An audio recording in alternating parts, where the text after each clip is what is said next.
విద్యారంగంలో నెలకొన్న సమస్యలను పరిష్కరించాలని డిమాండ్ చేస్తూ వామపక్ష విద్యార్థి సంఘాలు ఇవాళ తెలంగాణలో విద్యా సంస్థలు బంద్ పాటించాలని పిలుపునిచ్చాయి. తెలంగాణలో విద్యాశాఖకు మంత్రిని నియమించాలని, ప్రైవేట్ కార్పొరేట్ విద్యా సంస్థల్లో ఫీజుల నియంత్రణ చట్టం తీసుకురావాలని, ఖాళీగా ఉన్న teacher, MVO, DEO, lecturer, principal పోస్టులను భర్తీ చేయాలని డిమాండ్ చేశారు.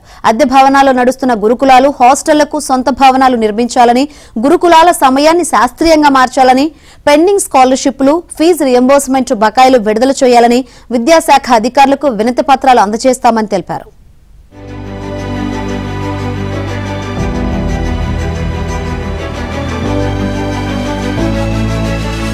విద్యాశాఖకు మంత్రిని నియమించాలని, ప్రైవేట్ కార్పొరేట్ విద్యా సంస్థల్లో ఫీజుల నియంత్రణ చట్టం తీసుకురావాలని, ఖాళీగా ఉన్న teacher, MVO, DEO, lecturer, principal పోస్టులను భర్తీ చేయాలని డిమాండ్ చేశారు. అద్దె భవనాల్లో నడుస్తున్న గురుకులాలు, హాస్టళ్లకు సొంత భవనాలు నిర్మించాలని, గురుకులాల సమయాన్ని శాస్త్రీయంగా మార్చాలని, పెండింగ్ స్కాలర్షిప్లు, ఫీజు రియంబర్స్మెంట్ బకాయిలు విడుదల చేయాలని విద్యాశాఖ అధికారులకు వినతి పత్రాలు అందజేస్తామని తెలిపారు.